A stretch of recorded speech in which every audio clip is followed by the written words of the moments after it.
అంటుంది. కరేడులో ఆ రైతుల్ని రెచ్చగొడుతుంది. అంటే ఇక్కడ డబుల్ గేమ్. మనకు సంబంధించిన వ్యాపారవేత్తలకు ఇబ్బంది రాకూడదు, మనకు సంబంధించిన పారిశ్రామికవేత్తలకు ఇబ్బంది రాకూడదు, వాళ్ళందరినీ సాగనియాలి. ఇక్కడ ఈ కంపెనీలు నాశనం అవ్వాలి. నాశనం అవ్వాలి అంటే వీళ్ళతో గొడవ పెట్టించాలి. ఇక్కడ ఈ రైతులు అన్యాయం అవ్వాలి. ఇక్కడ ఓ పక్కన పరిశ్రమలు ఇబ్బంది పెట్టనట్టు, వాళ్ళు ఎవరో ఇబ్బంది పెడుతున్నట్టు. ఇక్కడ జగన్ని ఒక ట్రాప్ వేస్తున్నారు అన్నమాట. అది ఓపెన్గా తెలియనీయకుండా నాటకాలు ఆడుతున్నారు. ఇవాళ జ్యోతి రాస్తుంది, రామాయపట్నం ఆ చుట్టుపక్కల 20,000 ఎకరాలు తీసేసుకుంటారట. ఎవడు చెప్పినా ఆగరట.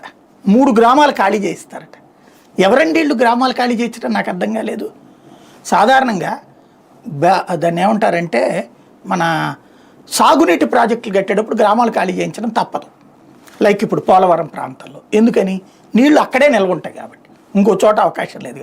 కానీ పరిశ్రమకి గ్రామాలు ఖాళీ చేయించిన ఇవాళ పక్కన ఇవ్వకూడదా? అదే ప్రకాశం జిల్లాలో ఎండిపోయినవి ఎన్ని ఉన్నాయి ప్లేసెస్, అక్కడ ఇవ్వచ్చు కదా. సోలార్ ప్లాంట్లకి, విండ్ ప్లాంట్లకి ఎండిపోయినటువంటిది 3,000, 4,000, 3 లక్షలు 4 లక్షలకి ఎకరాలు పండే చోట్ల అక్కడ కదా ఇవ్వాల్సింది.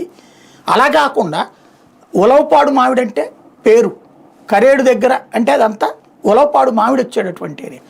అట్లాంటి చోట్ల తీసుకెళ్ళి ఇవ్వడం ఏంటి అంటే, ఇక్కడ ప్రజలకి ఆ ఫ్యాక్టరీకి మధ్యన రగులుతూ ఉండాలి. దాంట్లో ఓ రాజకీయ ప్రయోజనం పొందాలి. ఇది రాజకీయమా? ఇదే ప్రభుత్వం చేయాల్సింది. రాజధర్మం